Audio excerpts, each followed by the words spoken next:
एक ओंकार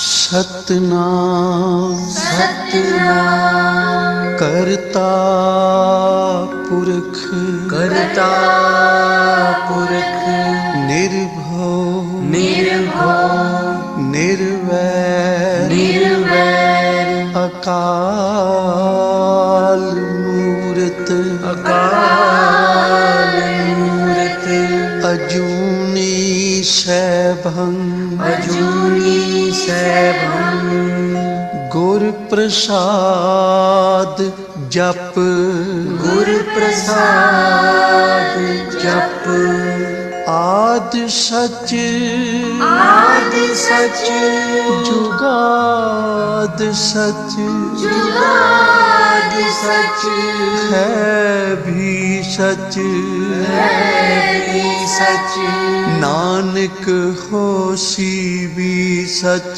नानक होसी भी सच नानक होसी भी सच नानक होसी भी सच।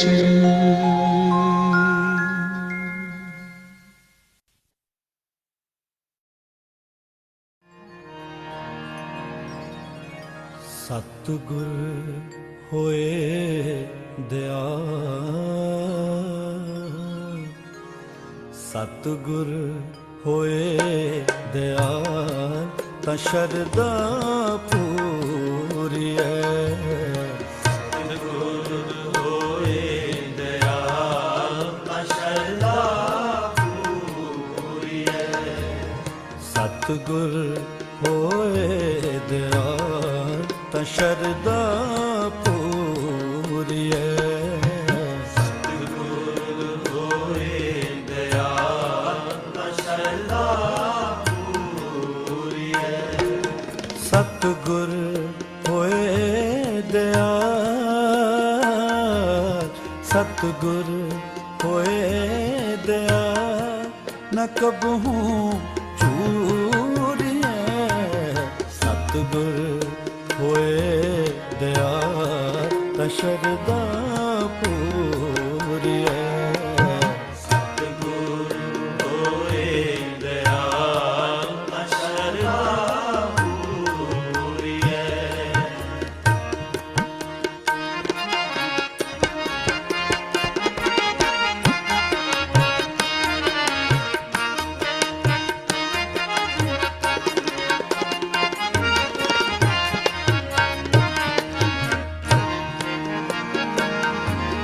सतगुर होए दयाल तां दुख ना जानिए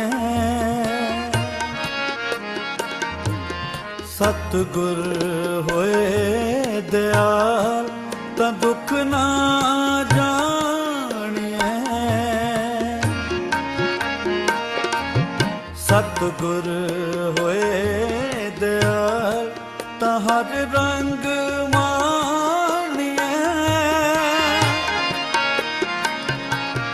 सतगुर होए दयाल तां हर रंग मानिए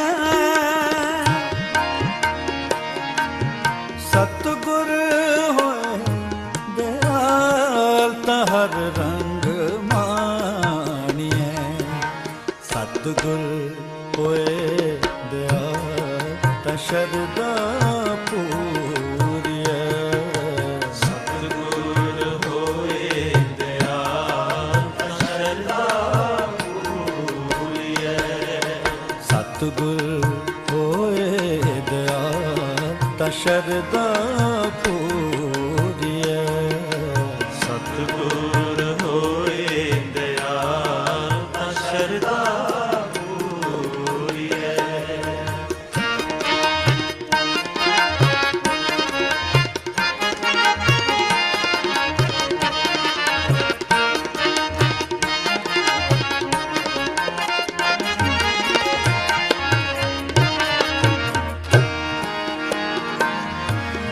सतगुर होए दयाल ता जम का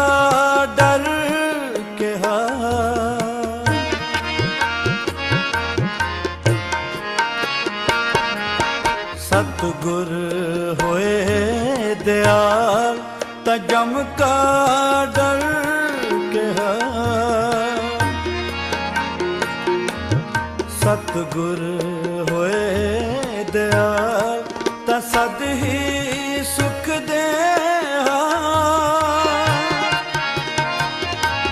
सतगुर होए दयाल ता सद ही सुख दे। सतगुर होए दयाल ता सद ही सुख दे। सतगुर होए दयाल ता शरदा पूरिए। सतगुर होए दयाल ता शरदा पूरिए। सतगुर होए दयाल ता शरदा पूरिए। सतगुर होए दयाल ता शरदा पूरिए।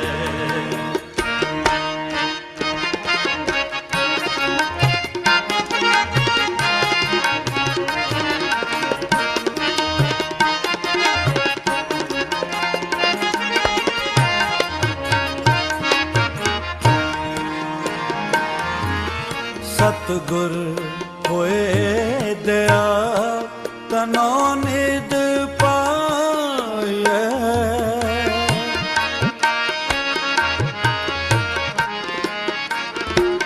सतगुर होए दयाल तनो निध पाए। सतगुर होए दयाल ता सच समाया। सतगुर होए दयाल ता सच समाया। सतगुर होए दयाल ता सच समाया। सतगुर होए दयाल ता शरदा पूरिए।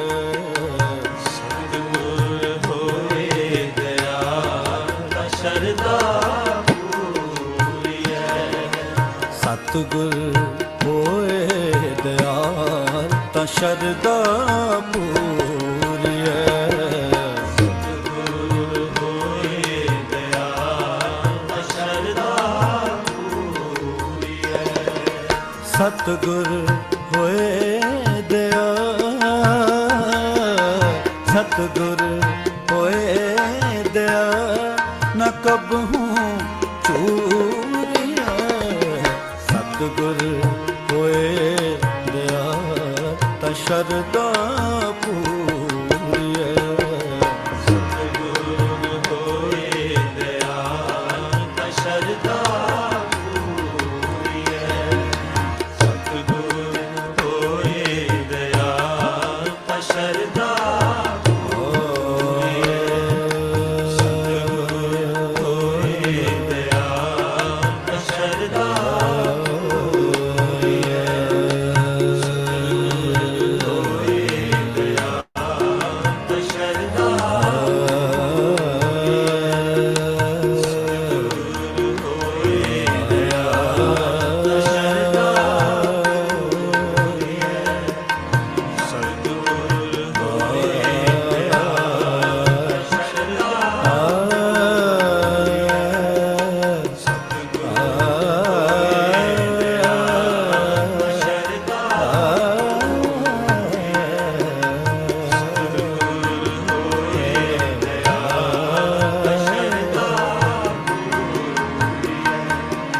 सतगुर होए दयाल ता शरदा पूरिए।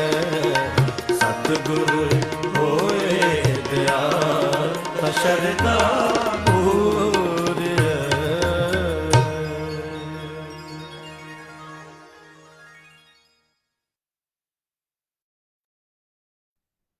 Jai Guru Ji Sangat Ji. Welcome to Guru Ji's Darbar. Thank you so much for joining tonight. बहुत बहुत शुक्राना गुरु जी महाराज आपका आज की सेवाएं लेने का। संगत जी लास्ट शिव पुराण की जर्नी में हमने जो पढ़ा था शतरुद्र संहिता का चैप्टर 31 to 38, जिसमें हमने पढ़ा था भगवान शिव के भिक्षु वर्या अवतार की कथा, राजकुमार और द्विज कुमार पर कृपा। देन 32 चैप्टर में हमने पढ़ा था शिव के सुरेश अवतार की कथा, उपमन्यु की तपस्या और उन्हें उत्तम वर की प्राप्ति। एंड 33 चैप्टर में हमने पढ़ा था शिव जी के किरा अवतार के प्रसंग में श्री कृष्ण द्वारा द्वैत वन में दुर्वासा के शाप से पांडवों की रक्षा, व्यास जी का अर्जुन को शक्र विद्या और पार्थिव पूजन की विधि बताकर तप के लिए सम्मति देना, अर्जुन का इंद्रकील पर्वत पर तप, इंद्र का आगमन और अर्जुन को वरदान, अर्जुन का शिव जी के उद्देश्य से पुनः तप में प्रवृत्त होना। ये हमने पढ़ा था 38 चैप्टर तक। आज की सेवा लव अंकल की है, जिसमें वो शतरुद्र संहिता का ही चैप्टर 39 से लेकर 42 तक की सेवा करेंगे। With folded hand, love uncle, I request you to unmute yourself, please, and start your seva. Thank you, uncle. Thank you aunty. जय गुरु जी, शुक्राना गुरु जी, जय गुरु जी संगत जी। कोई भूल चूक हो तो प्लीज माफ करना गुरु जी और संगत जी। हम शुरू करते हैं। ओम गणेशाय नमः, ओम गणपताय नमः, ओम नमः शिवाय, शिव जी सदा सहाय, ओम नमः शिवाय, गुरु जी सदा सहाय। हम चैप्टर 39 से शुरू कर रहे हैं संगत जी। किराता अवतार के प्रसंग में मूक नामक दैत्य का शुकर रूप धारण करके अर्जुन के पास आना, शिव जी का किरात वेश में प्रकट होना और अर्जुन तथा किरात वेशधारी शिव द्वारा उस दैत्य का वध। नंदीश्वर कहते हैं मुने, तदंतर अर्जुन व्यास जी के उपदेशानुसार विधि पूर्वक स्नान तथा न्यास आदि करके परम भक्ति के साथ शिव जी का ध्यान करने लगे। उस समय वह एक श्रेष्ठ मुनि की भांति एक ही पैर के बल पर खड़े हो सूर्य की और एकाग्र दृष्टि करके खड़े खड़े मंत्र जप कर रहे थे। इस प्रकार वह परम प्रेम पूर्वक मन ही मन शिव जी का स्मरण करके शंभु के सर्वोत्कृष्ट पंचाक्षर मंत्र का जप करते हुए घोर तप करने लगे। उस तपस्या का ऐसा उत्कृष्ट तेज प्रकट हुआ जिससे देवगण विस्मित हो गए। पुनः वे शिव जी के पास गए और समाहित चित्त से बोले। देवताओं ने कहा, सर्वेश, एक मनुष्य आपके लिए तपस्या में निरत है। प्रभो, वह व्यक्ति जो कुछ चाहता है उसे आप दे क्यों नहीं देते? नंदीश्वर कहते हैं, मुने, यूं कहकर देवताओं ने अनेक प्रकार से उनकी स्तुति की। फिर उनके चरणों की ओर दृष्टि लगाकर वह विनम्र भाव से खड़े हो गए। तब उदार बुद्धि एवं प्रसन्नात्मा महाप्रभु शिव जी उस वचन को सुनकर ठठाकर हंस पड़े और देवताओं से इस प्रकार बोले। शिव जी ने कहा, देवताओं, अब तुम लोग अपने स्थान को लौट जाओ। मैं सब तरह से तुम लोगों का कार्य संपन्न करूंगा। यह बिल्कुल सत्य है, इसमें संदेह की गुंजाइश नहीं है। नंदीश्वर कहते हैं, मुने, शंभु के उस वचन को सुनकर देवताओं को पूर्णतः निश्चय हो गया।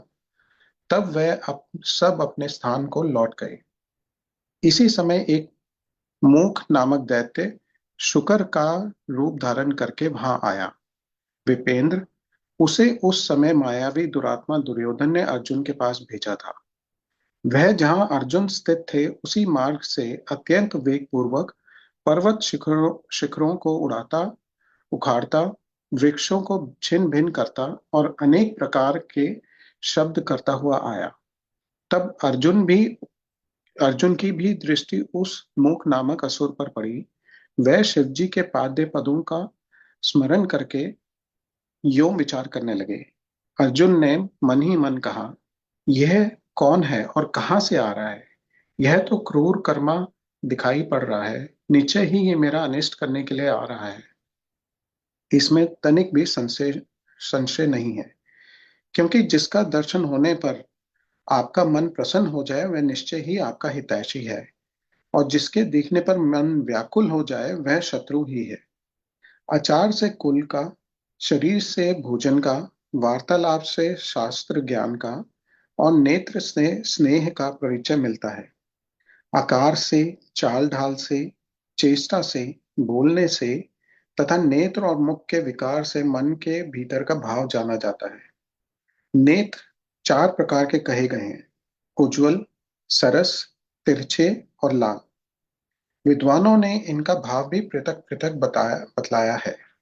नेत्र मित्र का संयोग होने पर उज्ज्वल, पुत्र दर्शन के समय सरस, कामनी के प्राप्त होने पर वक्र और शत्रु के दिख जाने पर लाल हो जाते हैं। इस नियम के अनुसार इसे देखते ही मेरी सारी इंद्रियां कुलसित हो उठी हैं, अतः यह निस्संदेह शत्रु ही है और मार डालने योग्य है। इधर मेरे लिए गुरुजी की आज्ञा भी ऐसी ही है कि राजन, जो तुम्हें कष्ट देने के लिए उद्यत हो उसे तुम बिना किसी प्रकार का विचार के अवश्य मार डालना, तथा मैंने इसी लिए आयुध भी तो धारण कर रखा है। यूं विचार कर अर्जुन बाण का संधान करके वहीं डटकर खड़े हो गए। इसी बीच भक्त वत्सल भगवान शंकर अर्जुन की रक्षा, उनकी भक्ति की परीक्षा और उस दैत्य का नाश करने के लिए शीघ्र ही वहां आ पहुंचे। उस समय उनके साथ गणों का युद्ध भी था और वह महान अद्भुत सुरक्षित भील का रूप धारण किए हुए थे। उनकी कांच बंधी थी और उन्होंने वस्त्र खंडों से ईशान ध्वज बांध रखा था। उनके शरीर पर श्वेत धारियां चमक रही थी। पीठ पर बाणों से भरा हुआ तरकश बंधा था और वह स्वयं धनुष बाण धारण किए हुए थे। उनका गण युद्ध भी वैसी ही साज सज्जा से युक्त था। इस प्रकार शिव भीलराज बने हुए थे। वह सेनाध्यक्ष होकर तरह तरह के शब्द करते हुए आगे बढ़े। इतने में सुअर की गर्जहाट का शब्द 10 दिशाओं में गूंज उठा। उस शब्द से पर्वत आदि सभी जड़ पदार्थ छन्ना उठे। तब उस वनेचर के शब्द से घबराकर अर्जुन सोचने लगे, अहो, क्या ये भगवान शिव तो नहीं है जहां जो यहाँ शुभ करने के लिए पधारे हैं? क्योंकि मैंने पहले से ही सुन रखा है, पुनः श्री कृष्ण और व्यास जी ने भी ऐसा ही कहा है तथा देवताओं ने भी बारंबार स्मरण करके ऐसी ही घोषणा की है कि शिव जी कल्याणकर्ता और सुखदाता हैं। वह मुक्ति प्रदान करने के कारण मुक्तिदाता कहे जाते हैं। उनका नाम स्मरण करने से मनुष्यों का निश्चय ही कल्याण होता है। जो लोग सर्व भाव से उनका भजन करते हैं उन्हें स्वप्न में भी दुख का दर्शन नहीं होता। यदि कदाचित कुछ दुख आ ही जाता है तो उसे कर्म जनित समझना चाहिए। सो भी बहुत की आशंका होने पर भी थोड़ा होता है, अथवा उसे विशेष रूप से प्रारब्ध का ही दोष मानना चाहिए, अथवा कभी कभी भगवान शंकर अपनी इच्छा से थोड़ा या अधिक दुख भुगताकर फिर निसंदेह उसे दूर कर देते हैं। वह विष को अमृत, अमृत को विष बना देते हैं। यों जैसी उनकी इच्छा होती है वैसा वह करते हैं। भला उन समर्थ को कौन मना कर सकता है? अन्यान्य प्राचीन भक्तों की भी ऐसी ही धारणा थी। अतः भावी भक्तों को सदा इसी विचार पर अपने मन को स्थिर रखना चाहिए। लक्ष्मी रहे अथवा चली जाए, मृत्यु आंखों के सामने ही क्यों ना उपस्थित हो जाए। लोग निंदा करें अथवा प्रशंसा, परंतु शिव भक्ति से दुखों का विनाश होता ही है। शंकर अपने भक्तों को, चाहे वह पापी हो या पुण्यात्मा, सदा सुख देते हैं। यदि कभी वह परीक्षा के लिए भक्त को कष्ट में डाल देते हैं तो अंत में दयालु स्वभाव होने के कारण वे ही उसके सुखदाता भी होते हैं। फिर तो वह भक्त उसी प्रकार निर्मल हो जाता है जैसे आग में तपाया हुआ सोना शुद्ध हो जाता है। इसी तरह की बातें मैंने पहले भी मुनियों के मुख से सुन रखी हैं। अतः मैं शिव जी का भजन करके उसी से उत्तम सुख प्राप्त करूंगा। अर्जुन यो विचार कर ही रहे थे, तब तक बाण का लक्ष्यभूत वह सुअर वहां आ पहुंचा। उधर शिवजी भी उस सुअर के पीछे लगे हुए दिख पड़े। उस समय उन दोनों के मध्य में वह शुकर अद्भुत शिखर सा दिखाई दिख रहा था। उसकी बड़ी महिमा भी कही गई है। तब भक्त वत्सल भगवान शंकर अर्जुन की रक्षा के लिए बड़े वेग से आगे बढ़े। इसी समय उन दोनों ने उस शुकर पर बाण चलाया। शिवजी के बाण का लक्ष्य उसका पुच्छ भाग था और अर्जुन ने उसके मुख को अपना निशाना बनाया था। शिवजी का बाण उसके पुच्छ भाग से प्रवेश करके मुख के रास्ते निकल गया और शीघ्र ही भूमि में विलीन हो गया, तथा अर्जुन का बाण उसके पिछले भाग से निकलकर बगल में ही गिर पड़ा। तब वह शुकर रूपधारी दैत्य उसी क्षण मरकर भूतल पर गिर पड़ा। उस समय देवताओं को महान हर्ष प्राप्त हुआ। उन्होंने पहले तो जय जयकार करते हुए पुष्पों की वृष्टि की, फिर वह बारंबार नमस्कार करके स्तुति करने लगे। उस समय उन दोनों ने दैत्य के उस क्रूर रूप की ओर दृष्टिपात किया। उसे देखकर शिवजी का मन संतुष्ट हो गया और अर्जुन को महान सुख प्राप्त हुआ। तत्पश्चात अर्जुन मन ही मन विशेष रूप से सुख का अनुभव करते हुए कहने लगे, अहो, यह श्रेष्ठ दैत्य परम अद्भुत रूप धारण करके मुझे मारने के लिए ही आया था, परंतु शिवजी ने ही मेरी रक्षा की है। निस्संदेह उन परमेश्वर ने ही आज इसे मारने के लिए मेरी बुद्धि को प्रेरित किया है। ऐसा विचार कर अर्जुन ने शिव नाम संकीर्तन किया और फिर बारंबार उनके चरणों में प्रणाम करके उनकी स्तुति की। अध्याय 39 समाप्त। अध्याय 40। अर्जुन और शिवदूत का वार्तालाप। किरात वेशधारी शिवजी के साथ अर्जुन का युद्ध। पहचानने पर अर्जुन द्वारा शिव स्तुति। शिवजी का अर्जुन को वरदान देकर अंतर्ध्यान होना। अर्जुन का आश्रम पर लौटकर भाइयों से मिलना। श्री कृष्ण का अर्जुन से मिलने के लिए वहां पधारना। नंदीश्वर कहते हैं, महाज्ञानी सनत कुमार जी, अब परमात्मा शिव की उस लीला को श्रवण करो जो भक्त वत्सलता से युक्त तथा उनकी दृढ़ता से भरी हुई है। तदंतर शिवजी ने उस बाण को लाने के लिए तुरंत ही अपने अनुचर को भेजा। उधर अर्जुन भी उसी निमित्त वहां आए। इस प्रकार एक ही समय में रुद्रानुचर तथा अर्जुन दोनों बाण उठाने के लिए वहां पहुंचे। तब अर्जुन ने उसे डरा धमकाकर अपना बाण उठा लिया। यह देखकर उस अनुचर ने कहा, ऋषि सत्तम, आप क्यों इस बाण को ले रहे हैं? यह हमारा सहायक है, इसे छोड़ दीजिए। भीलराज के उस अनुचर द्वारा यूं कहे जाने पर मुनि श्रेष्ठ अर्जुन ने शंकर जी का स्मरण किया और इस प्रकार कहा। अर्जुन बोले, वनेश्वर, तू बड़ा मूर्ख है। तू बिना समझे बूझे क्या बक रहा है? इस बाण को तो मैंने अभी अभी छोड़ा है, फिर यह तेरा कैसे? इसकी धारियों तथा पिच्छों पर मेरा ही नाम अंकित है, फिर यह तेरा कैसे हो गया? ठीक है, तेरी कुटिल स्वभाव छूटना कठिन है। नंदीश्वर कहते हैं, मुने अर्जुन का वह कथन सुनकर भील रूपी गणेश्वर को हंसी आ गई।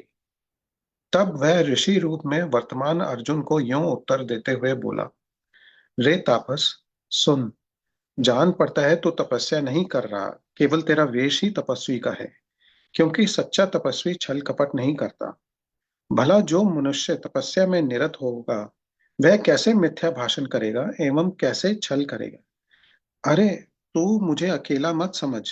तुझे ज्ञात होना चाहिए कि मैं एक सेना का अधिपति हूँ। हमारे स्वामी बहुत से वनचारी भीलों के साथ वहां बैठे हैं।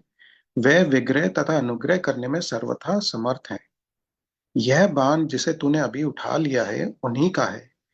यह बाण कभी तेरे पास टिक नहीं सकेगा। तापस, तू क्यों अपनी तपस्या का फल नष्ट करना चाहता है? मैंने तो ऐसे सुन रखा है कि चोरी करने से, छल पूर्वक किसी को कष्ट पहुंचाने से, विस्मय करने से तथा सत्य का त्याग करने से प्राणी का तप क्षीण हो जाता है।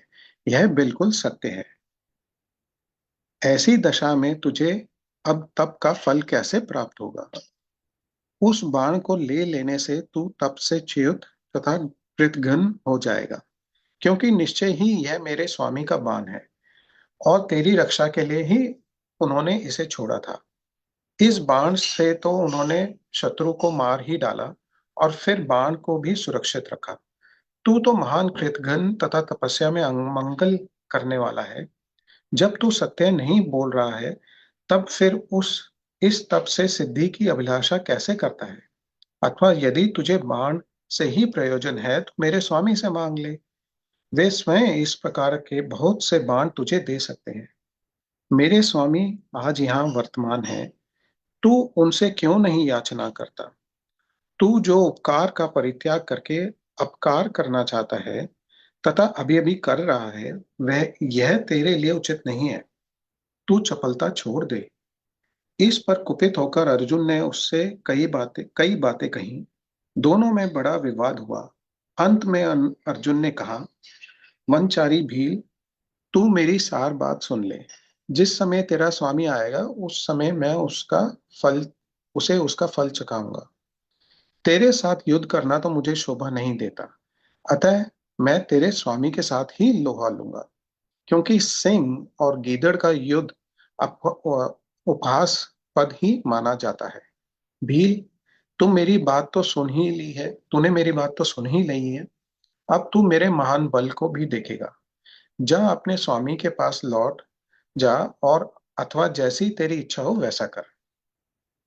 नंदीश्वर कहते हैं, मुने, अर्जुन के यों कहने पर वह भील जहां शिवावतार सेनापति किरात विराजमान थे वहां गया और उन भील राज से अर्जुन का सारा वचन विस्तार पूर्वक कह सुनाया। उसकी बात सुनकर उन किरातवेश्वर को महान हर्ष हुआ। तब भील रूपधारी भगवान शंकर अपनी सेना के साथ वहां गए। उधर पांडुपुत्र अर्जुन ने भी जब किरात की उस सेना को देखा, तब वह भी धनुष बाण ले सामने आकर डट गए। तदंतर किरात ने पुनः उस दूत को भेजा और उसके द्वारा भरतवंशी महात्मा अर्जुन से यों कहलवाया। किरात ने कहा, तपस्विन, तनिक इस सेना की ओर तो दृष्टिपात करो। अरे, जब तुम बाण छोड़कर जल्दी भाग जाओ अब तुम बाण छोड़कर जल्दी भाग जाओ। क्यों तुम इस समय एक सामान्य काम के लिए प्राण गंवाना चाहते हो? तुम्हारे भाई दुख से पीड़ित हैं, स्त्री तो उनसे भी बढ़कर दुखी है। मेरा तो ऐसा विचार है कि ऐसा करने से पृथ्वी भी तुम्हारे हाथ से चली जाएगी। नंदीश्वर कहते हैं, मुने, जब अर्जुन की सब तरह से रक्षा करने के लिए किरात रूपधारी परमेश्वर शंभु ने उनकी भक्ति की दृढ़ता की परीक्षा के निमित्त ऐसी बात कही, तब वह शिवदूत उसी समय अर्जुन के पास पहुंचा और उसने यह सारा वृतांत उनसे विस्तार पूर्वक कह सुनाया। उसकी बात सुनकर अर्जुन ने उस समागत दूत से पुनः कहा, दूत, तुम जाकर अपने सेनापति से कहो कि तुम्हारे कथनानुसार करने से सारी बातें विपरीत हो जाएंगी। यदि मैं तुम्हें अपना बाण देता हूं तो निस्संदेह मैं अपने कुल को दूषित करने वाला सिद्ध होऊंगा। इसलिए भले ही मेरे भाई दुखार्त हो जाएं तथा मेरी सारी विद्याएं निष्फल हो जाएं, परंतु तुम आओ तो सही। मैंने ऐसा कभी नहीं सुना कि कहीं सिंह गीदड़ से डर गया हो। इस प्रकार राजा अथवा क्षत्रिय कभी भी वनेचर से भयभीत नहीं हो सकता। नंदीश्वर कहते हैं, मुने, अर्जुन के यो कहने पर वह दूत पुनः अपने स्वामी के पास लौट गया और उसने अर्जुन की कही हुई सारी बातें उनके सामने विशेष रूप से निवेदन कर दी। उन्हें सुनकर किरात वेशधारी सेना नायक महादेव जी अपनी सेना के साथ अर्जुन के सम्मुख आए। उन्हें आया हुआ देखकर अर्जुन ने शिव जी का ध्यान किया, फिर निकट जाकर उनके साथ अत्यंत भीषण संग्राम छेड़ दिया। इस प्रकार गणों सहित महादेव जी के साथ अनुचर अर्जुन का घोर युद्ध हुआ। अंत में अर्जुन ने शिव जी के चरण कमल का ध्यान किया। उनका ध्यान करने से अर्जुन का बल बढ़ गया। तब वह शंकर जी के दोनों पैर पकड़कर उन्हें घुमाने लगे। उस समय भक्त वत्सल महादेव जी हंस रहे थे। मुने, भक्त पराधीन होने के कारण वह अर्जुन को अपनी दासता प्रदान करना चाहते थे, इसीलिए उन्होंने ऐसी लीला रची थी, अन्यथा ऐसा होना सर्वथा असंभव था। तत्पश्चात शंकर जी ने भक्त परवशता के कारण मुस्कुराकर वहीं अपना सौम्य एवं अद्भुत रूप सहसा प्रकट कर दिया।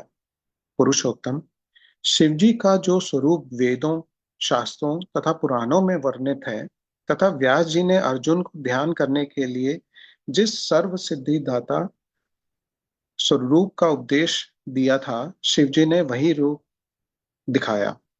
तब ध्यान द्वारा प्राप्त होने वाले शिवजी के उस सुंदर रूप को देखकर अर्जुन को महान विस्मय हुआ। फिर वे लज्जित होकर स्वयं पश्चाताप करने लगे। अहो, जिनको मैंने प्रमुख रूप से वर्ण किया है, वे त्रिलोकी के अधीश्वर कल्याणकर्ता साक्षात शिव, स्वयं शिव तो ये ही है। हाय, इस समय मैंने यह क्या कर डाला। अहो, भगवान शिव की माया बड़ी बलवती है। वह बड़े बड़े मायावियों को भी मोह में डाल देती है। फिर मेरी तो बिसात ही क्या है। उन्हीं प्रभु ने अपने रूप को छिपाकर यह कौन सी लीला रची है। मैं तो उनके द्वारा छला गया। इस प्रकार अपनी बुद्धि से भली भांति विचार करके अर्जुन ने प्रेम पूर्वक हाथ जोड़ एवं मस्तक झुकाकर भगवान शिव को प्रणाम किया। फिर खिन्न मन से यूं कहा। अर्जुन बोले, देवाधिदेव महादेव, आप तो बड़े कृपालु तथा भक्तों के कल्याण करता हैं। सर्वेश, आपको मेरा अपराध क्षमा कर देना चाहिए। इस समय आपने अपने रूप को छिपाकर यह कौन सा खेल किया है। आपने तो मुझे छल लिया। प्रभु, आप स्वामी के साथ युद्ध करने वाले मुझको धिक्कार है। नंदीश्वर कहते हैं, मुने, इस प्रकार पांडुपुत्र अर्जुन को महान पश्चाताप हुआ। तत्पश्चात वे शीघ्र ही महाप्रभु शंकर जी के चरणों में लौट गए। यह देखकर भक्त वत्सल महेश्वर का चित्त प्रसन्न हो गया। तब वह अर्जुन को अनेकों प्रकार से आश्वासन देकर यूं बोले। शंकर जी ने कहा, पार्थ, तुम तो मेरे परम भक्त हो, अतः खेद ना करो। यह तो मैंने आज तुम्हारी परीक्षा लेने के लिए लीला रची थी, इसलिए तुम शोक त्याग दो। नंदीश्वर कहते हैं, मुने, यूं कहकर भगवान शिव ने अपने दोनों हाथों से पकड़कर अर्जुन को उठा लिया और अपने तथा गणों के समक्ष उनकी लाज का निवारण किया। फिर भक्त वत्सल भगवान शंकर वीरों में मान्य पांडुपुत्र अर्जुन को सब तरह से हर्ष प्रदान करते हुए प्रेम पूर्वक बोले। शिवजी ने कहा, पांडवों में श्रेष्ठ अर्जुन, मैं तुम पर परम प्रसन्न हूं। अतः अब तुम वर मांगो। इस समय तुमने जो मुझ पर प्रहार एवं आघात किया है, उसे मैंने अपनी पूजा मान लिया है। साथ ही यह सब तो मैंने अपनी इच्छा से किया है। इसमें तुम्हारा अपराध ही क्या है। अतः तुम्हारी जो लालसा हो वह मांग लो, क्योंकि मेरे पास कोई भी ऐसी वस्तु नहीं है जो तुम्हारे लिए अदेय हो। यह जो कुछ हुआ है वह शत्रुओं में तुम्हारे यश और राज्य की स्थापना के लिए अच्छा ही हुआ है। तुम्हें इसका दुख नहीं मानना चाहिए। अब तुम अपनी सारी घबराहट छोड़ दो। नंदीश्वर कहते हैं, मुने, भगवान शंकर के यूं कहने पर अर्जुन भक्ति पूर्वक सावधानी से खड़े होकर शंकर जी से बोले। अर्जुन ने कहा, शंभो, आप तो बड़े उत्तम स्वामी हैं। आपको भक्त बहुत प्रिय हैं। देव, भला मैं आपकी करुणा का क्या वर्णन कर सकता हूँ। सदाशिव, आप तो बड़े कृपालु हैं। यूं कहकर अर्जुन ने महाप्रभु शंकर की सद्भक्ति युक्त एवं वेद सम्मत स्तुति आरंभ की। अर्जुन बोले, आप देवादिदेव को नमस्कार है। कैलाश वासन, आपको प्रणाम है। सदाशिव, आपको अभिवादन है। पंचमुख परमेश्वर, आपको मैं सिर झुकाता हूँ। आप जटाधारी तथा 3 नेत्रों से विभूषित हैं। आपको बारंबार नमस्कार है। आप प्रसन्न रूप वाले तथा सहस्त्रों मुखों से युक्त हैं। आपको प्रणाम है। नीलकंठ, आपको मेरा नमस्कार प्राप्त हो। मैं सद्योजात को अभिवादन करता हूँ। वामांक में गिरिजा को धारण करने वाले वृषध्वज, आपको प्रणाम है। 10 भुजाधारी आप परमात्मा को पुनः पुनः अभिवादन है। आपके हाथों में डमरू और कृपाल शोभा पाते हैं तथा आप मुंडों की माला धारण करते हैं। आपको नमस्कार है। आपका श्री विग्रह शुद्ध स्वस्तिक तथा निर्मल कर्पूर के समान गौरव वर्ण का है। हाथ में पिनाक सुशोभित है तथा आप उत्तम त्रिशूल धारण किए हुए हैं। आपको प्रणाम है। गंगाधर, आप व्याध चर्म का उत्तरीय तथा गज चर्म का वस्त्र लपेटने वाले हैं। आपके अंगों में नाग लिपटे रहते हैं। आपको बारंबार अभिवादन है। सुंदर लाल लाल चरणों वाले आपको नमस्कार है। नंदी आदि गणों द्वारा सेवित आप गणनायक को प्रणाम है, जो गणेश स्वरूप हैं, कार्तिकेय जिनके अनुगामी हैं, जो भक्तों को भक्ति और मुक्ति प्रदान करने वाले हैं, उन आपको पुनः पुनः नमस्कार है। आप निर्गुण, सगुण, रूप रहित, रूपवान, कला युक्त तथा निष्कल हैं। आपको मैं बारंबार सिर झुकाता हूँ। जिन्होंने मुझ पर अनुग्रह अनुग्रह करने के लिए किरात वेश का धारण किया है, वे जो वीरों के साथ युद्ध करने के प्रेमी तथा नाना प्रकार की लीलाएं करने वाले हैं, उन महेश्वर को प्रणाम है। जगत में जो कुछ भी रूप दृष्टिगोचर हो रहा है, वह सब आपका ही तेज कहा जाता है। आप चिद्रूप हैं और अन्वय भेद से त्रिलोकी में रमण कर रहे हैं। जैसे धूलिकणों की आकाश में उदय हुई तारकाओं की तथा बरसते हुए जल की बूंदों की गणना नहीं की जा सकती, उसी प्रकार आपके गुणों की भी संख्या नहीं है। नाथ, आपके गुणों की गणना करने में तो वेद भी समर्थ नहीं है। मैं तो एक मंद बुद्धि व्यक्ति हूँ, फिर मैं उनका वर्णन कैसे कर सकता हूँ। महेशान, आप जो कोई भी हो, आपको मेरा नमस्कार है। महेश्वर, आप मेरे स्वामी हैं और मैं आपका दास हूँ, अतः आपको मुझ पर कृपा करनी चाहिए। नंदीश्वर कहते हैं, मुने, अर्जुन द्वारा किए गए इस स्तवन को सुनकर भगवान शंकर का मन परम प्रसन्न हो गया। तब वह हंसते हुए पुनः अर्जुन से बोले। शंकर जी ने कहा, वत्स, अब अधिक कहने से क्या लाभ। तुम मेरी बात सुनो और अपना अभीष्ट वर मांग लो। इस समय तुम जो कुछ कहोगे वह सब मैं तुम्हें प्रदान करूंगा।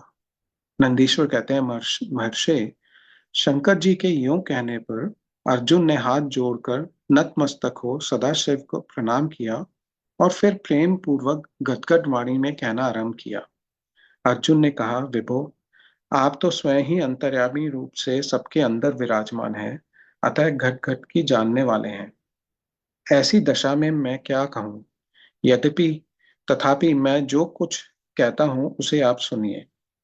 भगवान, मुझ पर शत्रुओं द्वारा जो संकट प्राप्त हुआ था, वह तो आपके दर्शन से ही विनष्ट हो गया। अब जिस प्रकार मुझे इस लोक की परासिद्धि प्राप्त हो सके, वैसे कृपा कीजिए। नंदीश्वर कहते हैं, मुने, इतना कहकर अर्जुन ने भक्त वत्सल भगवान शंकर को नमस्कार किया और फिर वह हाथ जोड़कर मस्तक झुकाए हुए उनके निकट खड़े हो गए।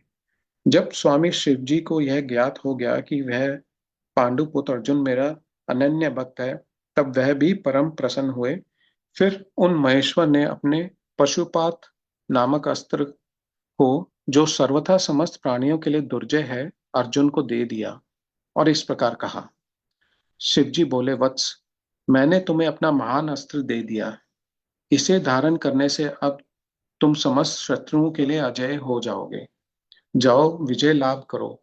साथ ही मैं श्री कृष्ण से भी कहूंगा, वह तुम्हारी सहायता करेंगे, क्योंकि श्री कृष्ण मेरे आत्म स्वरूप भक्त और मेरा कार्य करने वाले हैं।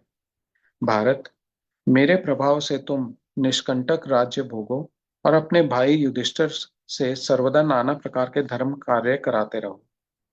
नंदीश्वर कहते हैं, मुने, यूं कहकर शंकर जी ने अर्जुन के मस्तक पर अपना कर कमल रख दिया और अर्जुन द्वारा पूजित हुए शीघ्र शीघ्र ही अंतर्ध्यान हो गए। इस प्रकार भगवान शंकर से वरदान और अस्त्र पाकर अर्जुन का मन प्रसन्न हो गया। तब वह अपने मुख्य से गुरु शिव का भक्ति पूर्वक स्मरण करते हुए अपने आश्रम को लौट गए। वहां अर्जुन से मिलकर सभी भाइयों को ऐसा आनंद प्राप्त हुआ मानो मृतक शरीर में प्राण का संचार हो गया हो। उत्तम व्रत का पालन करने वाली द्रौपदी को अत्यंत सुख मिला। जब उन पांडवों को यह ज्ञात हुआ कि शिवजी परम संतुष्ट हो गए हैं, तब उनके हर्ष का पार नहीं रहा। उन्हें उस संपूर्ण वृतांत के सुनने से तृप्ति ही नहीं होती थी। उस समय उस आश्रम में महामनस्वी पांडवों का भला करने के लिए चंदन युक्त पुष्पों की वृष्टि होने लगी। तब उन्होंने हर्षपूर्वक संपत्ति दाता तथा कल्याणकर्ता शिव को नमस्कार किया और 13 वर्ष की अवधि को समाप्त हुई जानकर यह निश्चय किया कि अवश्य ही हमारी विजय होगी। इसी अवसर पर जब श्री कृष्ण को पता चला कि अर्जुन लौटकर आ गए हैं, तब वह समाचार सुनकर उन्हें बड़ा सुख मिला और वह अर्जुन से मिलने के लिए वहां पधारे और कहने लगे कि इसीलिए मैंने कहा था कि शंकर जी संपूर्ण कष्टों का विनाश करने वाले हैं। मैं नित्य उनकी सेवा करता हूँ, अतः आप लोग भी उनकी सेवा करें। मुने, इस प्रकार मैंने शंकर जी के किरात नामक अवतार का वर्णन किया। जो इसे सुनता अथवा दूसरे को सुनाता है, उसकी सारी कामनाएं पूर्ण हो जाती है। चैप्टर 40 और 41 समाप्त। चैप्टर 42। शिवजी के द्वादश ज्योतिर्लिंग अवतारों का सविस्तार वर्णन। नंदीश्वर कहते हैं, मुने, अब तुम सर्वव्यापी भगवान शंकर के 12 अन्य ज्योतिर्लिंग स्वरूपी अवतारों का वर्णन श्रवण करो, जो अनेक प्रकार के मंगल करने वाले हैं। उनके नाम ये हैं: सौराष्ट्र में सोमनाथ, श्रीशैल पर मल्लिकार्जुन, उज्जैनी में महाकाल, ओंकार में अमरेश्वर, हिमालय पर केदार, डाकनी में भीम शंकर, काशी में विश्वनाथ, गौतमी के तट पर त्र्यंबकेश्वर, चिता भूमि में वैद्यनाथ, दारुकवन में नागेश्वर, सेतु बंध पर रामेश्वर और शिवालय में घुष्मेश्वर। मुने, परमात्मा शंभु के ये ही वह 12 अवतार हैं। ये दर्शन और स्पर्श करने से मनुष्य को सब प्रकार का आनंद प्रदान करते हैं। मुने, उनमें पहला अवतार सोमनाथ का है। यह चंद्रमा के दुख का विनाश करने वाला है। इनका पूजन करने से क्षय और कुष्ठ आदि रोगों का नाश हो जाता है। यह सोमेश्वर नामक शिवावतार सौराष्ट्र नामक पावन प्रदेश में लिंग रूप से स्थित है। पूर्व काल में चंद्रमा ने इनकी पूजा की थी। वहीं संपूर्ण पापों का विनाश करने वाला एक चंद्रकुंड है, जिसमें स्नान करने से बुद्धिमान मनुष्य संपूर्ण रोगों से मुक्त हो जाता है। परमात्मा शिव के सोमेश्वर नामक महालिंग का दर्शन करने से मनुष्य पाप से छूट जाता है और उसे भोग और मोक्ष सुलभ हो जाते हैं। तात, शंकर जी का मल्लिकार्जुन नामक दूसरा अवतार श्री शैल पर हुआ। वह भक्तों को अभीष्ट फल प्रदान करने वाला है। उन्हें भगवान शिव परम प्रसन्नता पूर्वक अपने निवास भूत कैलाश गिरी से लिंग रूप में श्री शैल पर पधारे हैं। पुत्र प्राप्ति के लिए इनकी स्तुति की जाती है। मुने, यह जो दूसरा ज्योतिर्लिंग है, यह दर्शन और पूजन करने से महासुख कारक होता है। अंत में मुक्ति भी प्रदान कर देता है। इसमें तनिक भी संशय नहीं है। तात, शंकर जी का महाकाल नामक तीसरा अवतार उज्जैनी नगरी में हुआ। वह अपने भक्तों की रक्षा करने वाला है। एक बार रत्नमालिनी निवासी दूषण नामक असुर, जो वैदिक धर्म का विनाशक, विप्रद्रोही तथा सब कुछ नष्ट करने वाला था, उज्जैनी में जा पहुंचा। तब वेद नामक ब्राह्मण के पुत्र ने शिवजी का ध्यान किया। फिर तो शंकर जी ने तुरंत ही प्रकट होकर हुंकार द्वारा उस असुर को भस्म कर दिया। तत्पश्चात अपने भक्तों का सर्वथा पालन करने वाले शिव देवताओं के प्रार्थना करने पर महाकाल नामक ज्योतिर्लिंग स्वरूप से वहीं प्रतिष्ठित हो गए। इन महाकाल नामक लिंग का प्रयत्न पूर्वक दर्शन और पूजन करने से मनुष्य की सारी कामनाएं पूर्ण हो जाती हैं और अंत में उसे परम गति प्राप्त होती है। परम आत्मबल से संपन्न परमेश्वर शंभु ने भक्तों को अभीष्ट फल प्रदान करने वाला ओंकार नामक चौथा अवतार धारण किया। मुने, विंध्यगिरि ने भक्ति पूर्वक विधि विधान से शिवजी का पार्थिव लिंग स्थापित किया। उसी लिंग से विंध्य का मनोरथ पूर्ण करने वाले महादेव प्रकट हुए। तब देवताओं के प्रार्थना करने पर भुक्ति मुक्ति के प्रदाता भक्त वत्सल लिंग रूपी शंकर वहां 2 रूपों में विभक्त हो गए। मुनीश्वर, उनमें एक भाग ओंकार में ओंकारेश्वर नामक उत्तम लिंग के रूप में प्रतिष्ठित हुआ और दूसरा पार्थिव लिंग परमेश्वर नाम से प्रसिद्ध हुआ। मुने, इन दोनों में जिस किसी का भी दर्शन पूजन किया जाए उसे भक्तों की अभिलाषा पूर्ण करने वाला समझना चाहिए। महामुने, इस प्रकार मैंने तुम्हें इन दोनों महादिव्य ज्योतिर्लिंगों का वर्णन सुना दिया। परमात्मा शिव के पांचवें अवतार का नाम है केदारेश। यह केदार में ज्योतिर्लिंग रूप से स्थित है। मुने, वहां श्री हरि के जो नर नारायण नामक अवतार हैं, उनके प्रार्थना करने पर शिवजी हिमगिरी के केदार शिखर पर स्थित हो गए।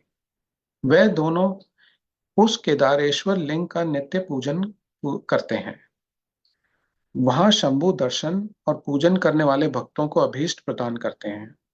तात सर्वेश्वर होते हुए भी शिव उस खंड के विशेष रूप के स्वामी हैं। शिवजी का यह अवतार संपूर्ण अभीष्टों को प्रदान करने वाला है। महाप्रभु शंभु के छठे अवतार का नाम भीम शंकर है। इस अवतार में उन्होंने बड़ी बड़ी लीलाएं की और भीमासुर का विनाश किया। काम रूप देश के अधिपति राजा सुदर्शन शिवजी के भक्त थे। भीमासुर उन्हें पीड़ित कर रहा था। तब शंकर जी ने अपने भक्त को दुख देने वाले उस अद्भुत वसुर का वध करके उनकी रक्षा की। फिर राजा सुदर्शन के प्रार्थना करने पर स्वयं शंकर जी डाकनी में भीम शंकर नामक ज्योतिर्लिंग स्वरूप से स्थित हो गए। मुने, जो समस्त ब्रह्मांड स्वरूप तथा भोग मोक्ष का प्रदाता है, वह विश्वेश्वर नामक सातवां अवतार काशी में हुआ। मुक्तिदाता सिद्ध स्वरूप स्वयं भगवान शंकर अपनी पूरी काशी में ज्योतिर्लिंग रूप में स्थित हैं। विष्णु आदि सभी देवता, कैलाशपति शिव और भैरव नित्य उनकी पूजा करते हैं। जो काशी विश्वनाथ के भक्त हैं और नित्य उनके नामों का जप करते हैं, वे कर्मों से निर्लिप्त होकर कैवल्य पद के भागी होते हैं। चंद्रशेखर शिव का जो त्र्यंबक नामक आठवां अवतार है, वह गौतम ऋषि के प्रार्थना करने पर गौतमी नदी के तट पर प्रकट हुआ था। गौतम की प्रार्थना से उन मुनि को प्रसन्न करने के लिए शंकर जी प्रेम पूर्वक ज्योतिर्लिंग स्वरूप से वहां अचल होकर स्थित हो गए। अहो, उन महेश्वर का दर्शन और स्पर्श करने से सारी कामनाएं सिद्ध हो जाती हैं। तत्पश्चात मुक्ति भी मिल जाती है। शिवजी के अनुग्रह से शंकर प्रिया परम पावनी गंगा गौतम के स्नेहवश वहां गौतमी नाम से प्रवाहित हुई। उनमें नवा अवतार वैद्यनाथ नाम से प्रसिद्ध है। उस अवतार में बहुत सी विचित्र लीलाएं करने वाले भगवान शंकर रावण के लिए आविर्भूत हुए थे। उस समय रावण द्वारा अपने लाए जाने को ही कारण मानकर महेश्वर ज्योतिर्लिंग स्वरूप से चिता भूमि में प्रतिष्ठित हो गए।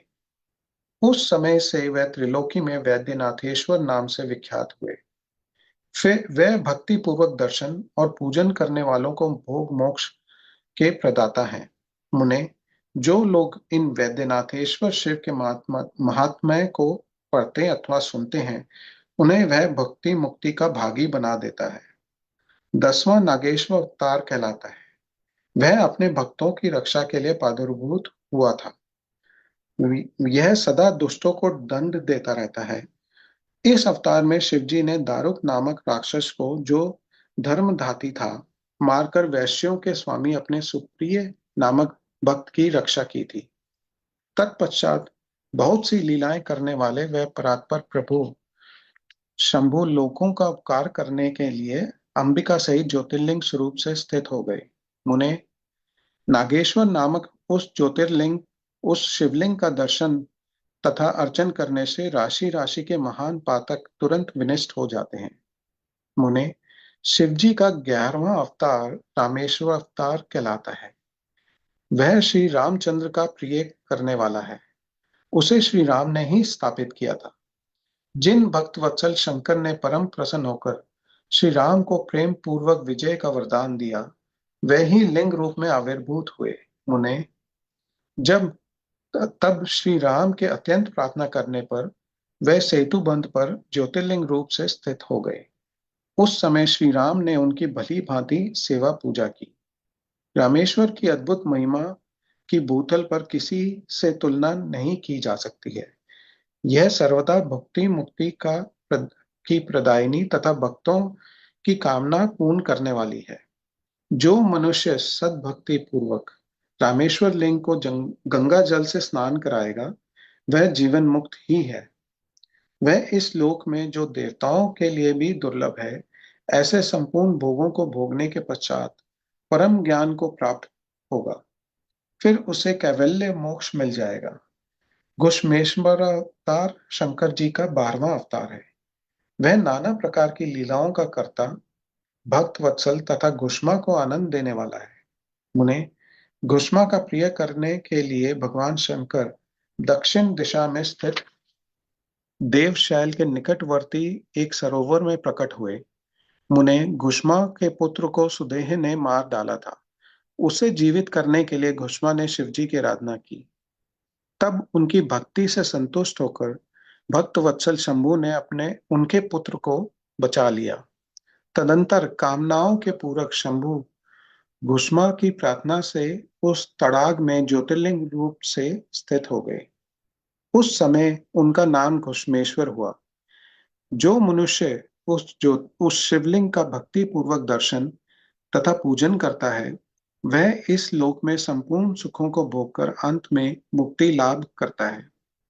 सनत कुमार जी, इस प्रकार मैंने तुमसे इस 12 दिव्य ज्योतिर्लिंगों का वर्णन किया जो ये सभी भोग और मोक्ष के प्रदाता हैं। जो मनुष्य ज्योतिर्लिंगों की इस कथा को पढ़ता अथवा सुनता है वह संपूर्ण पापों से मुक्त हो जाता है तथा भोग मोक्ष को प्राप्त करता है। इस प्रकार मैंने इस शतरुद्र नाम की संहिता का वर्णन कर दिया। यह शिव के 100 अवतारों की उत्तम कीर्ति से संपन्न तथा संपूर्ण अभीष्ट फलों को देने वाली है। जो मनुष्य इसे नित्य समाहित चित्त से पढ़ता अथवा सुनता है उसकी सारी लालसाएं पूर्ण हो जाती हैं और अंत में उसे निश्चय ही मुक्ति मिल जाती है। अध्याय 42 समाप्त। शतरुद्र संहिता संपूर्ण। जय गुरु जी। शुक्राना गुरु जी। कोई भूल चूक हो गुरु जी और संगत जी प्लीज माफ करिएगा। इसके साथ ही हमारी आज की सेवा यहाँ पे समाप्त होती है। आज हमने शतरुद्र संहिता का लास्ट चैप्टर भी पढ़ लिया है। अब नेक्स्ट जो सेवा होगी वो वहां पे कोटि रुद्र संहिता से शुरू होगी। थैंक यू संगत जी। जय गुरु जी।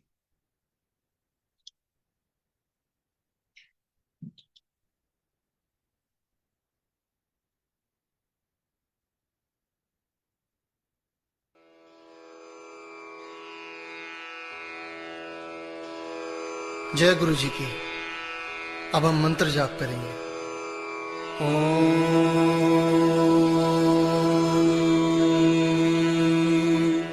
नमः शिवाय। शिवजी सदा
ओ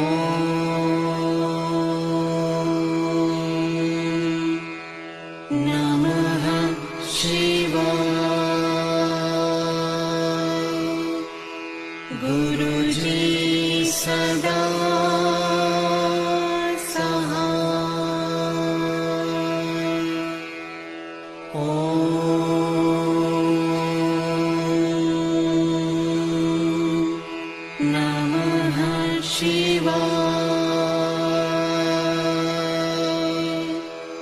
शिव जी सदा सहाय। ॐ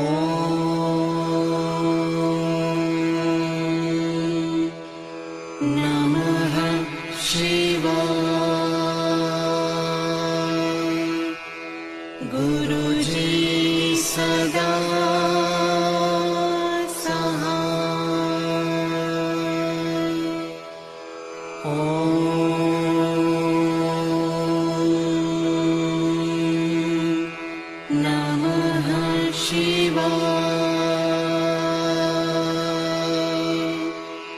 शिव जी सदा सहाय। ॐ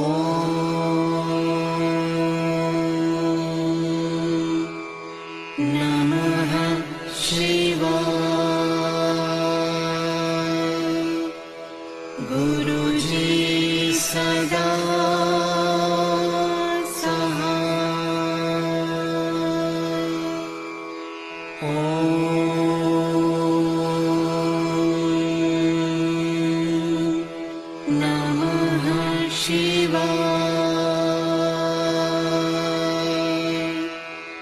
शिव जी सदा सहाय। ॐ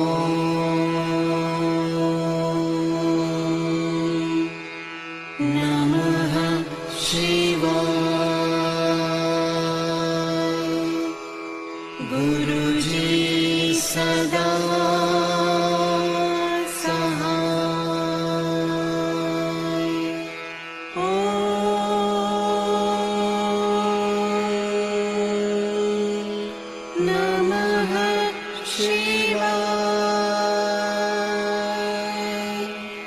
शिव जी सदा सहाय। ॐ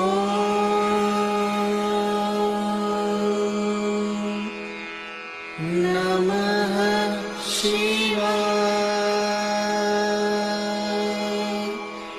गुरु जी सदा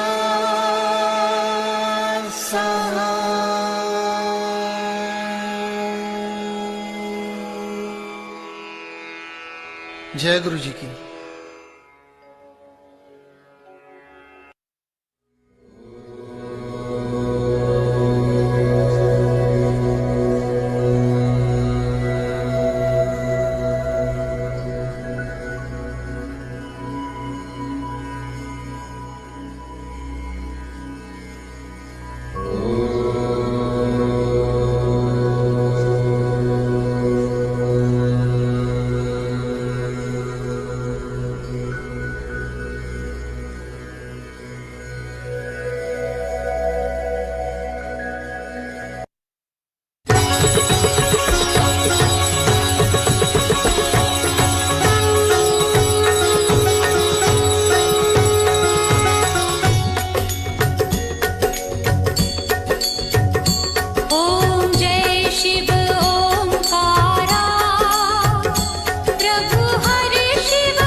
जय गुरु जी। शुक्राना महाराज, बहुत बहुत शुक्राना गुरु जी आज की सेवा लेने का। कोई भूल चूक हो गई हो पढ़ने में सुनने में, कहीं कोई कभी भी ध्यान भटक गया हो गुरु जी, उसके लिए माफी मांगते हैं। बहुत बहुत शुक्राना संगत जी आप सबका भी गुरु जी के दरबार में जुड़ने का और उस सेवा को सुनने का। महाराज ऐसे ही अपनी कृपा दृष्टि हम सब के ऊपर बनाए रखें, सारी संगत के ऊपर गुरु जी मेहर बनाए रखना, सबकी झोलियां भरना गुरु महाराज, अपनी कृपा वाला हाथ हम सब के सिर पे रखना और ऐसे ही हमें सेवाएं बख्शते रहना गुरु जी। बहुत बहुत शुक्राना महाराज आपका आज की सेवा का, बहुत बहुत शुक्राना। संगत जी हमने शत रुद्र संहिता पूरा संपूर्ण कर लिया है। बहुत शुक्राना महाराज इस जर्नी को और आगे बढ़ाने का। आगे कोटि रुद्र संहिता का शुरुआत होगी। गुरुजी हम सबको शक्ति दे, ऐसे ही सारी संगत को हमेशा दरबार में भेजें और ऐसे ही जोड़ी रखें और आगे की जो शिव पुराण की सेवा है वो ऐसे ही गुरुजी सबके अंदर बांटते रहें, सबको दें ये सेवा। जो भी संगत सेवा आगे करना चाहती है प्लीज संगत जी आप मुझे अलग से जरूर मैसेज कर दीजिए। Sometimes it's very hard to reach each and every person for me. So किसी को भी आगे और पढ़ना है, दोबारा भी पढ़ना है, तो प्लीज आप मेरे को जरूर मैसेज कर दीजिए। एंड आने वाले महीनों में हम आधे तक पहुंच चुके हैं। महाराज की कृपा से बहुत शक्ति दी उन्होंने। सितंबर से ये जर्नी हमारी शुरू करवाई थी और यहाँ तक लेके आए हैं और बहुत बहुत शुक्राना है गुरु जी का। और आगे भी ऐसे ही वो हम सबको शक्ति देंगे। तो प्लीज आप जितना और भी संगत से आप पूछ सकते हैं, कोई भी पूछना चाहे, कोई और भी पढ़ना चाहता है, प्लीज आप जरूर आगे आइए। और महाराज हमेशा कहते थे शिव पुराण जरूर पढ़नी चाहिए, सबको पढ़नी चाहिए और सुननी चाहिए। तो जो कोई सुन सकता है वो भी जरूर जुड़े दरबार में, और जो पढ़ना चाहता है वो भी please come forward and be a part of this journey. Thank you so much. संगत जी एक अनाउंसमेंट है, 13 अप्रैल विच इज मंडे जो हमारी सेवा होती है गुरुजी लेते हैं। मंडे नाइट को ही सेवा सेम टाइम पे होती है, Monday and Thursday night, but because of Vaisakhi function गुरुजी का वो 13 को हम लोग सेशन 13 को नहीं करेंगे, उसके जगह पर हम 12 को करेंगे which is Sunday, and that would be Sunday morning 9 to 10 o'clock in the morning Dallas time। तो प्लीज आप संडे को जरूर जुड़िए। वैसाखी का फंक्शन है गुरुजी का, बहुत प्यारा त्योहार है, गुरुजी बड़े शौक से मनाते थे। और हम सब शिव पुराण का भी ये कोटि रुद्र संहिता जो है वो शुरुआत करेंगे उस दिन, और which is gonna be Sunday morning 9 to 10 AM। तो आप सब नोट कर लीजिए, I will put it in the forward in the group also, link भी मिल जाएगा आप सबको।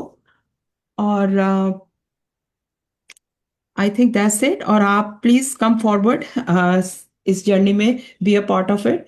थैंक यू सो मच आप सबका। थैंक यू गुरुजी, बहुत बहुत शुक्राना आपका। संगत जी आप सब अपने आप को अनम्यूट कर लीजिए और आज्ञा लेते हैं गुरुजी से। जय गुरु जय जय गुरु जी जय गुरु जय गुरु जय गुरु शुक्राना मेरे मालिक। शुक्राना। जय गुरु जी, शुक्राना गुरु जी। जय गुरु जी, शुक्राना गुरु जी, कोटि कोटि शुक्राना।